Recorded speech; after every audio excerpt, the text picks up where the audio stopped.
आशिफ्ता Dil by Huriya Malik episode number 37। उसकी फटी फटी निगाहें उस खूबसूरत चेहरे पे जमी थी जो उसके चेहरे से चंद इंच के फासले पे मौजूद था।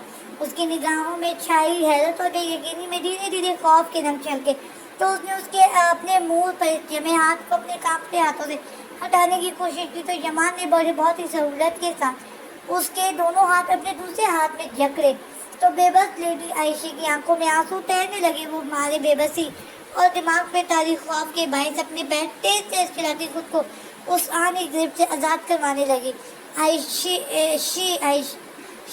Ayesha relax, it's me Yaman Khanzada.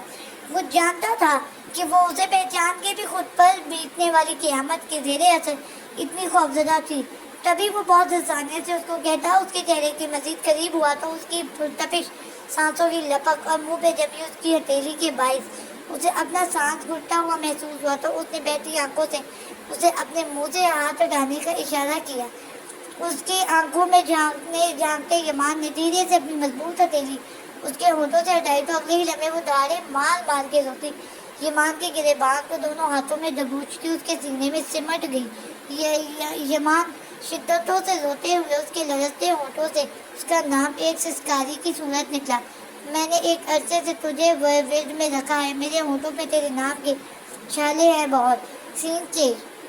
वो बहुत दिलजमी के साथ उसकी साइड टेबल के जिस पे उसकी कुछ फाइल्स बहुत पड़ी हुई थी पर वो फाइल ढूंढने में जुटी हुई थी जिसकी पिक्स हमारे को चाहिए थी, लेकिन वो फाइल उसे मिल के ही नहीं दे रही थी। उफ, कहाँ रखी है वो फाइल। वो खौफ से दूसरी दफ़ा उन तमाम फाइल के सफ़े खंगालने लगी लेकिन उसके फ़ायदे की उन सब में से एक शय भी ना थी। अगर माँ बेगम और भूपो सरकार का लिहाज ना हो तो ऐसे झूठे इंसान को इतनी गालियाँ दूँ कि उसकी रूह तक बिलबिला उठे। जब उसे पूरे कमरे में ही वो फाइल ना मिली तो वो जोर से साइड टेबल का ड्रॉ बंद करती खौफ और गुस्से से बड़बड़ाती हुई वापस मुड़ी तो एक पल के लिए डर सी गई, लेकिन अगले ही लम्हे वो खुद को संभालती हुई आगे बढ़ी और दोनों हाथ सीने पे बांधते उसके सामने जा खड़ी हुई। आपने कॉल पे मुझे बताया नहीं था कि आपकी फाइल के पास सुलेमानी टोपी है जिसे पहन के वो मेरे कमरे में आते ही गायब हो जाएगी। अपने अंदर उबलते गुस्से को बमुश्किल दबाते हुए तंजिया लहजे में इस्तफसार किया तो हमारे से तवज्जो से उसे देखा जो पिंक कलर के ट्राउजर शर्ट के साथ से दुपट्टा मफलर के तरह गले में लपेटे गुनहरे बालों की मैसी सा जूरा बनाए बहुत प्यारी लग रही थी। आपको देख के हवासों का खो जाना ये तो आम सी बात है, ये फाइल्स खो जाने वाली वारदात कब हुई है? उसके तंज का जवाब दूसरी जानिब से भी बहुत लतीफ से अंदाज में दिया गया जो उसके गुस्से को मजीद बढ़ा गया। ये वारदात मैंने भी आज ही होती देखी है, वो भी जवाब दू बदू बोली तो हमारे बमुश्किल अपनी मुस्कुराहट जब्त की। कोई गलत फहमी हुई होगी आपको मिसेस खानज़ादा, क्योंकि फाइल तो वो वहाँ टेबल पे पड़ी है। सबसे ऊपर उसने आईब्रो चुकाते हुए मेज़ की तरफ इशारा किया तो दूल्हे ने पलट के मेज़ की जाने देखा और फिर उस फाइल की तरफ देखा जिसे वो 2-3 दफ़ा देख चुकी थी, लेकिन उस फाइल में तो कोई भी काम की शय नहीं थी। झुंझलाहट में उसके दोनों फोटो से फिरता जिसका एहसास होते ही उसने सांस रोकते हुए चोर निगाहों से उसकी जानिब देखा। मिसेस खानज़ादा आपके काम की नहीं थी लेकिन मेरे काम की ही थी, लेकिन आप शायद कुछ और तलाश कर रही थी। उसके चेहरे के उतार चढ़ाव का बगौर जायजा लेता वो बहुत ठंडे मगर तंज़िया अंदाज में बोला तो दूल्हे ने दिल ही दिल में खुद को लताड़ा। ऐसा कुछ नहीं है, आपने कहा पिक्स चाहिए तो मुझे लगा कोई बहुत ज़रूरी फाइल होगी इसलिए कह रही थी मैं। वो बात संभालने की गर्ज से बात बनाती हुई तो बोली तो हमारे ने मचलती मुस्कान दबाते हुए सरस बात में लाया। अब आप खुद आ चुके हैं तो लेने अपनी फाइल। मुझे आयशा के पास जाना है। वो इन 6 सालों में ये फ़र्क आया था कि हमाद मूल्य के लिए तुमसे आप हो चुका था। उसकी बात पे हमाद ने चौंक के उसे देखा जो उसे नज़रअंदाज करने की पूरी कोशिश करते हुए कमरे से निकलना चाह रही थी। आयशा सो चुकी है इसलिए आप भी अब सो जाएं, वहाँ जाके उसकी नींद खराब करने की क्या ज़रूरत है। हमाद की मतानत भरे अंदाज में नूरे ने खा जाने वाली निगाहों से उसे देखा जो न जाने क्यों उसे इस समय बहुत बोला बनने की अदाकारी कर रहा था। मिस्टर खानज़ादा आपको याद दिला दूं कि कुछ घंटे कबल आपकी बहन बहुत भयानक फेज से गुजरी है और उसमें आपके पास किसी का होना बहुत ज़रूरी उसके पास किसी का होना बहुत ज़रूरी है। वो आपकी बहन की इस पर जोर देती گویا اسے احساس دلانے کو بولی، تو حماس نے لمبی سی سانس خارج کی اور اسے دیکھا، جسے سمجھانا اسے دنیا بھر کی وکیلوں کو دلائل دینے سے زیادہ مشکل تھا۔ اس کے پاس ہے کوئی موجود جو آپ سے زیادہ اس کا خیال رکھ سکتا ہے، اس لیے آپ اب آرام کریں۔ وہ سنجیدگی سے کہتا اس کے سامنے سے ہٹا، کیونکہ وہ جانتا تھا کہ اس کے سامنے کھڑا رہا تو اس نے اس کی ضد میں ضرور کمرے سے باہر نکلنا ہے۔ ہاں بالکل، جیسے میں تو آپ کی بات ضرور مان لوں گی، وہ اپنا تڑک پورا کرنا ہوگا، اس لیے کمرے میں روک رہے ہیں۔ ان گزرے 6 سالوں میں اس کی قسم کے باوجود وہ اس کے درمیان موجود رشتے کا احساس کبھی کبھار اپنے جارحانہ حملوں سے اس طرح دلایا کرتا تھا کہ وہ پوری کی پوری دہل سی جاتی تھی۔ اس لیے ابھی بھی اسے یہی لگا تھا کہ وہ شاید آج اسے تنگ کرنے والا ہے، تبھی یہاں روک رہا ہے۔ اس لیے اس کے واش روم میں گھستے ہی وہ بھی اس کے ارادے خاک میں ملانے کے لیے کمرے سے فوراً باہر نکلی۔ سین چینج۔ پولیس کے آفیسر بہت بھاری تعداد میں شہر سے دور اس فارم ہاؤس کی کمروں کی تلاشی لے رہے تھے۔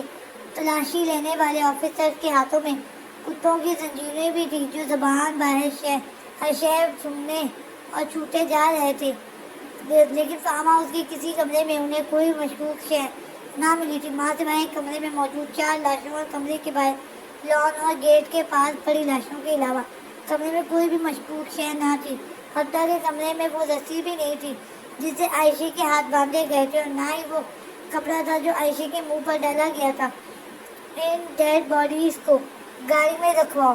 ایس پی نے تمام لاشوں کا معائنہ کرنے کے بعد آفیسرز کو جو حکم جاری کیا تو وہ ایک ایک کر کے تمام باڈیز کو وہاں سے اٹھانے لگے۔ جب وہاں سے آخری ڈیڈ باڈی کو اٹھانے کی باری آئی تو اسٹریچر گاڑی میں رکھتا ہوا ایک آفیسر چونکا، اگلے ہی پر وہ زور سے چیخ اٹھا، سر یہ زندہ ہے! اس نے ایک انجنے چہرے والے شخص کو کی باڈی کی طرف اشارہ کر کے استفسار کیا، تو ایس پی نے ٹوٹا کہ اس کی جانب دیکھا اور پھر تیزی سے باڈی کی طرف بڑھا۔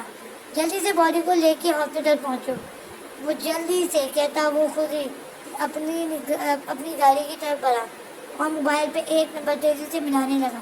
سین چینج۔ عائشہ جب اس کا رونا کسی طور بھی کم نہ ہوا تو اس نے بے چینی سے اسے پکارا، جس کا گرتا ہوا ایک آنسو سے اذیت کی دیکھتی بٹی میں دھکیل رہا تھا۔ عائشہ پلیز! اس نے اس کے کندھے پہ ہاتھ رکھتے ہوئے اسے خود سے دور کرنا چاہا تھا، لیکن وہ اس کی شرٹ کو دونوں مٹھیوں میں دبوچے شدتوں سے روئے جا رہی تھی۔ ہم نے آپ کو بہت بلایا تھا۔ کمرے کی بوجھل فضا میں اس کی سسکتی ہوئی سرگوشی میں یمان نے شدت ضبط سے اپنی آنکھیں پھینچی اور پھر بمشکل اس کا چہرہ اپنے سینے سے جدا کرتا وہ دونوں ہاتھوں کے پیالے میں ابھرتا اس کی سوجی آنکھوں میں دیکھنے لگا تو دل گویا کٹنے لگا۔ میں آپ کے لیے آ چکا ہوں عائشہ۔ اس کی آنکھوں میں جھانکتے ہوئے اس نے مضبوط لہجے میں گویا اسے یقین سونپنا چاہا جس کی اسے اس لمحے اشد ضرورت تھی۔ لیکن وہ شخص ہم اس کی بھوری آنکھوں میں پھر سے خوف چھلکا تو یمان کا دل چاہا وہ اس شخص کا وجود گولیوں سے بھون ڈالے جس نے اسے اس اذیت سے آشنا کیا تھا۔ کہیں نہیں ہے وہ شخص، کچھ بھی نہیں کر سکتا وہ شخص۔ اس کی نم آنکھوں کو اپنے ہونٹوں کے لمس سے مہکاتا وہ اس کے ہزار میں مقید عائشہ کو لرزنے پر مجبور کر گیا۔ اس نے ہمیں یہاں اس کے چھونے پہ عائشہ کو اپنے چہرے پہ اس کی غلیظ انگلیوں کا لمس محسوس ہوا تو وہ مچل اٹھی، لیکن اس کے دوبارہ ہسٹیریا ہونے سے قبل ایمان نے بہت نرمی سے اس کے نم رخساروں پہ اپنے دہکتے لب رکھے تو اتنے گھنٹوں سے اس شخص کی غلاظت زدہ لمس کے احساس سے پاگل ہوتی عائشہ کو ایک سکون سا اپنے اندر اترتا محسوس ہوا، اور اسی سکون نے اس لمحے اس سے وہ کچھ کروایا جس سے وہ اتنے سالوں سے بچنے کی کوشش کر رہی تھی۔ ایمان کے ہونٹوں کا لمس رخساروں پہ محسوس کر کے اس نے اپنی گرفت اس کے کالر پہ مزید سخت کی تو ایمان نے ایک نظر اس کی گرفت میں موجود اپنے کالر پہ ڈالی اور پھر بہت نرمی سے اس کی ٹھوڑی پہ جھکا تو عائشہ کی آنکھیں کسی احساس کے تحت نم ہونے لگی۔ اس کی ٹھوڑی سے سلائڈ کرتے اس کے لب جب اس کی سہی دار گردن کو اپنے استحقاق کے رنگوں سے آشنا کرنے لگی تو عائشہ کو اپنی تیز رفتار دھڑکنیں روکتی ہوئی محسوس ہوئی۔ یہ ایمان اس کے ہونٹوں سے بے ساختہ نکلا، لیکن وہ نہیں جانتی تھی چند لمحے اس کی ایک لہر بھر کی حرکت نے سالوں میں بند باندھے جذبات کے اس طوفانی ضلع کو بہاؤ کا ایک راستہ دے دیا تھا، اور اب اس شوریدگی پہ بند باندھنا اس کے لیے بہت مشکل تھا۔ مجھے اپنی قسم سے آزاد کر دیں عائشہ، جذبات کی شدت سے بوجھل اور پرتپش لہجہ جب اس کی سماعتوں سے ٹکرایا تو اس نے بے ساختہ بھی رستی پلکیں اٹھائی تو نگاہ اس کی آنکھوں سے جا ٹکرائی۔ آنکھوں کے اس تصادم پہ اس کا دل یوں شدتوں سے دھڑکا کہ وہ اس شعور سے گھبراتی اس کی باہوں میں سے سمٹنے لگی۔ یوں نہیں عائشہ، میری برداشت کا امتحان مت لیں، آپ نہیں جانتی کہ آپ کی اس قسم نے ہمیں کس اذیت ناک نقصان سے دوچار کروایا ہے۔ اس کے خود میں سمٹنے وجود کو مضبوط گرفت میں لیتا وہ بھاری لہجے میں گویا ہوا تو عائشہ نے بلا ارادہ سر اٹھا کے اس کی جانب دیکھا۔ جو اس کی جانب دیکھتا ہلکا سا اس کی طرف جھکا، اس کے لرزتے ہونٹوں کو دیکھ رہا تھا۔ جب کچھ پل اس کی جانب سے کوئی رد عمل نہیں آیا تو حتیٰ کہ مزاحمتی کارروائی بھی نہ کی تھی تو یمان عائشہ کو پسے پشت ڈالتا اس کے چہرے پہ جھکا اور اس وقت میں سلگتے دل اور دماغ کو سیراب کرنے لگا۔ اس کی یہ حرکت اور انداز اس قدر غیر متوقع تھے کہ عائشہ پل بھر کو بوجھکا سی رہ گئی، لیکن اگلے ہی پل وہ حقیقت کا ادراک ہوتے ہی اپنی پاگل ہوتی دھڑکنوں کے ساتھ وہ اس کو اور زور سے تھام گئی۔ سین چینج۔ اپنے کمرے کا دروازہ احتیاط سے بند کرنے کے بعد وہ تیزی سے عائشہ کے کمرے کی جانب بڑھی، کیونکہ اس کا دل اس حالت میں عائشہ کو اکیلے چھوڑنے پر ہرگز آمادہ نہیں ہو رہا تھا۔ اس کے کمرے کے پاس پہنچ کے اس نے اچنبھے سے بند دروازے کو دیکھا اور پھر ڈور نوب کو گلے سے گھمایا، لیکن دروازہ لاک دیکھ کے اس کے آواز معطل ہو گئے۔ عائشہ کے کمرے میں کون ہے؟ اس نے پریشانی سے سوچا، کیونکہ اگر اقدس بیگم یا تابندہ بیگم میں سے کوئی ہوتی تو دروازہ لاک نہ کرتی۔ پریشانی سے دروازہ دیکھتی ہوئے ایک دم سے ذہن میں خیال آنے کہ اس کے کمرے کی بیک سائڈ پہ آئی، کیونکہ اسے یاد آیا تھا کچھ دیر قبل خود اس نے کمرے کی کھڑکی کھولی تھی۔ تبھی اس نے کمرے کے اندر کی صورتحال جاننے کے لیے کھلی کھڑکی کے اندر جھانکا تو گویا پر ہل کے رہ گئی۔ وہ جو کوئی بھی تھا وہ عائشہ کو اپنی باہوں میں یہ اس کے چہرے پہ جھکا ہوا تھا۔ یہ سب دیکھ کے اس کا وجود اولے مارے خوف کے لہرنے لگا، بلکہ پھٹی پھٹی آنکھیں اندر نیم روشنی میں دکھائی دینے پہ دیکھتے منظر پہ بے یقینی سے جمی ہوئی تھی۔ پھر ان بے یقین آنکھوں میں رفتہ حیرت پھیلنے لگی، کیونکہ عائشہ کے چہرے پہ جھکا وہ شخص سیدھا ہوتے عائشہ کو بیڈ پہ لٹا رہا تھا۔ یہ مال حیرت اور جوش سے اس کے ہونٹوں سے اونچی آواز نکلنے کو تھی جب کسی نے عقب سے اس کے منہ پہ زور سے ہاتھ جمائے۔ عقل نام کی چیز ہے آپ نے یہ ساری صحافت کرتے ہوئے بھیج کی ہے؟ اس کے کان میں گھڑکتا وہ بمشکل اپنا غصہ ضبط کرنے کی کوشش کر رہا تھا، جبکہ اس کی بات کے نورہ نے تل ملاتے ہوئے اس کے ہاتھ پہ زور سے اپنے ناخن کو بوجھ، لیکن اس نے اس کے چہرے سے تب تک ہاتھ نہ ہٹایا جب تک وہ اسے لیے کمرے سے دور نہ لے گیا۔ کیا کرنے گئی تھی آپ وہاں؟ اس کے سوال پہ نورے نے اسے دیکھا جو سیاہ شلوار قمیض کے ساتھ نم بالوں میں انگلیاں چلاتا اپنا غصہ قابو کرنے کی صحیح کرتا بہت ڈیشنگ لگ رہا تھا۔ میں تو عائشہ کو دیکھنے گئی تھی، لیکن وہ اچانک اسے کھڑکی سے دکھائی دینے والا منظر یاد آیا تو چہرہ کسی احساس کے تحت سرخ ہونے لگا۔ حد ہوتی ہے نورے، میں نے آپ کو کہا بھی تھا کہ عائشہ اکیلی نہیں ہے، پھر بھی آپ بے وقوفوں کی طرح وہاں کھڑکی میں پہنچ گئی تھی۔ اسے اپنی بیوی کی عقل مندی پہ رہ کے تاؤ آ رہا تھا۔ مجھے کیا پتا تھا کہ ان کے ساتھ یمان لالا ہوں گے، لیکن یمان لالا وہاں کر کیا رہے ہیں؟ وہ نورے پن سے کہتی، آخر میں زبانی سے بول بیٹھی، لیکن بولنے کے بعد اس نے سورج سے زبان دانتوں تلے دبائی اور چور نگاہوں سے اسے دیکھا جو غصہ بلائے بہت مانی کر نگاہوں سے اسے دیکھ رہا تھا۔ آئے کمرے میں چلتے ہیں، وہاں جا کے ڈیٹیل میں بتاؤں گا کہ آپ کے یمان لالا کیا کر رہے ہیں۔ بے باک لہجے پہ اس پہ دیکھتے انداز نورے کو اپنے جسم میں خون کی گردش تیز تر ہوتی محسوس ہوئی تو وہ فوراً کان لپیٹی شرافت سے کمرے کی طرف بڑھ گئی۔ کہاں جا رہی ہیں؟ جاننا نہیں ہے کیا یمان کیا کر رہا ہے؟ اس وقت وہاں اسے بیڈ کی طرف بڑھتا دیکھ کر اس کے پیچھے آتے ہمارے سے سورج سے اس کی کلائی تھامی تو صبح چٹ پٹائی، نہیں میں سونے لگی۔ وہ کتراتے ہوئے انداز میں کہتی اس کی گرفت سے اپنی کلائی آزاد کروانے لگی، لیکن اس کے بدلے میں آپ نے ہاتھ کو وجہ سے جھٹکا دیا تو وہ لچکیلی شاہ کی مانے اس کے کشادہ سینے سے آ لگی۔ یہ کیا بدتمیزی ہے؟ وہ فوراً تلخی، یہ بدتمیزی نہیں ہے، بدتمیزی میں ابھی کرنے والا ہوں۔ سنجیدگی سے کہتا ہوا وہ اس پہ جھکا اور اس کی گردن کو نشانہ بنایا تو وہ تڑپ اٹھی۔ حماس اس نے فوراً اس کے کندھے کو ایک ہاتھ سے دبوچتے ہوئے دوسرا ہاتھ مکے کی صورت میں اس کے سینے پہ دے مارا۔ مجھے ایسے لمحات میں پکارنے سے گریز کیا کریں۔ اس کی گردن سے چہرہ پرے کرتا وہ اس کی کانچ کی طرح چمکتی آنکھوں میں अपनी सुरमई आंखें गाटा आँच लेते लहजे में खोया हुआ तो नूरे को अपना दिल सीने से निकलता हुआ महसूस हुआ।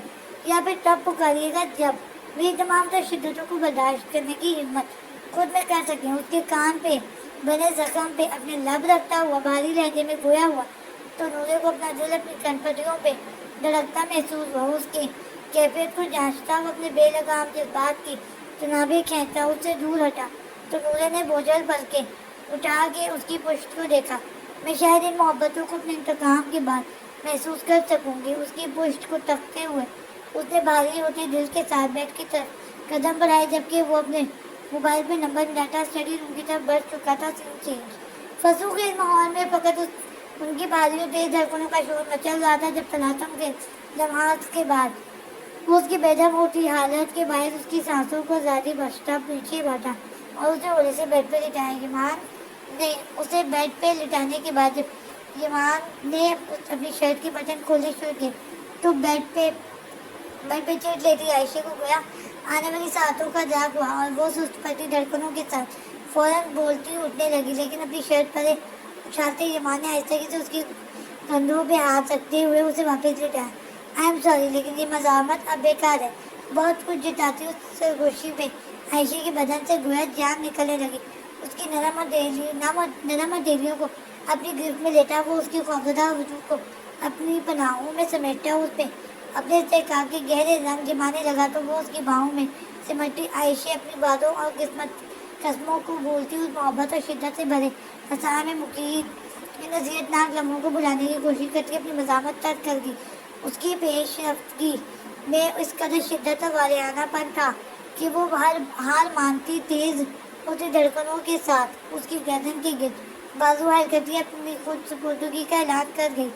उसकी खुद सुपुर्दगी महसूस करके वो सरशारी से मुस्कुराता उसे बाहों में लिए उसके दरमियान मौजूद हर फासले पर पर्दे को अपने हटाता चला गया। सीन चेंज दबी दबी सिस्टों की आवाज़ में उसने भरपूर अंदाज में करवट बदलते हुए बाजू लंबा फैलाया और हाथ में आने वाले नरम नाजुक तकिए को घसीट के सीने में दबोचने की कोशिश की मगर अगले ही पल कमरे में गूंजने वाली जोरदार चीख की आवाज़ फिर उसने फौरन अपनी आंखें खोली तो निगाह सीधी उसकी आंखों से भीगे गुलाबी चेहरे से जा टकराई। भरपूर अंदाज में उसकी पोजीशन का जायजा लेते हुए उसे अंदाजा हुआ कि जैसे तकिया समझ के वो सीने में दबोचा था वो दरअसल तकिया नहीं बल्कि आयशे खानज़ादा थी। छोड़े हमें उसकी जज्बात से झांकते तो शादा सीने से नजर चुराती वो उसके आसार में कसमसाती नफरत अंगेज लहजे में बोली तो उसकी नींद की खुमार में डूबी आंखों से खुमार के रंग उड़ने लगे। उसे कैफियत के ज़ेरे असर उसकी गिरफ्त हल्की हुई तो वो सूरत से उसके आसार से निकली और साइड पे होती चेहरा हाथों में छुपाते सितर में लगी। उसके रद्द-ए-अमल पे खार खाते हुए वो उठा और उसकी उस पे बिखरे बालों को मुट्ठी में भर के नाक के करीब करता तो इस लहजे में बोला सुलझाए कि सुबह होने को वसल में रात भर जो हुआ सो हुआ। वो उसके बाल तुरश रवि पे वापस कमर पे छिड़कते हुए वो शर्ट के खुले बटन बंद करने लगा तो उसके अल्फाज में छुपे बेबाक मानी समझते हुए उसका दिल चाहा तो वो खुद को कहीं छुपा ले। ऐसा रोना क्यों मचा रही है? तो प्रॉपर चैनल काम किया है वादे का पक्का हूँ यार। हल्के फुल्के लहजे में कहते हुए उसने सिलवटा बिस्तर को दानिस्ता नजरअंदाज करते हुए सिगरेट उड़ाया और उसकी तरफ बढ़ाई। ये फजूल की हरकत बंद करें। आप जानती हैं मैं इन आंसुओं से पिघलने वाला नहीं हूँ। उसके मुसलसल रोने पे अब के वो सपाट लहजे में बोलता उसके चेहरे से हाथ हटाने ही वाला था जब उसके हल्का सा छूने पे वो वही लहरा के उसकी बाजुओं में आ गई। कमाल है यार ये मज़ामत रात को करती तो शायद कुछ फ़ायदा हो जाता। अब तो ये कोशिशें बेसूद हैं। दोनों हाथों से उसे संभालते हुए वो होठों में सिगरेट दबी होने की वजह से बड़बड़ाते हुए बोला लेकिन सुनने वाली होशो आवाज़ से बेगाना थी। सीन चेंज वो सुबह ऑफिस जाने के लिए तैयार हो रही थी जब उसकी मोबाइल पे मैसेज ट्यून बजी तो उसने जल्दी से मोबाइल थामा क्योंकि ऑफिस जाने से कबल वो एक दफ़ा मोबाइल को अच्छे से खंगाल के जानती थी क्योंकि इस वक्त उसके सारे मैसेजेस और कॉल्स बहुत अहम उठे थे। नूरे खानज़ादा कि आप हमास खानज़ादा के खिलाफ सबूत चाहती हैं हो कि उसकी पार्टी को ख़त्म कर सको क्योंकि उसने बारहा दफ़ा मीडिया कॉन्फ्रेंस के दौरान हमास खानज़ादा से अपनी नापसंदगी का इज़हार कर रखा था। इसलिए वो उस मैसेज पे हैरान ना हुई थी। कैसा सबूत? उसने मुख्तसर सवाल टाइप किया। सबूत तुम्हें तो तुम्हारी चाहत की पे दे दिया जाएगा, लेकिन क्या तुम जानती हो कि मारिज अली का कत्ल हो चुका है उस नामालूम फर्द को कि पूछे गए इस सवाल पे उसके सामने पूरा कमरा घूमने लगा। क्या मतलब? ये कौन था जो मारिज अली को भी जानता था? मतलब बहुत वाज़ेह है मिसेस खानज़ादा, तस्वीर सेंड कर रहा हूँ, इस कत्ल का सबूत चाहिए वो तो जवाबी कॉल कर देना। उस शख्स ने आखिरी मैसेज टाइप किया और उसके नंबर पे एक तस्वीर भेजी, जिसे देख के उसके होंठों से चीख निकलते निकलते रह गई जारी है।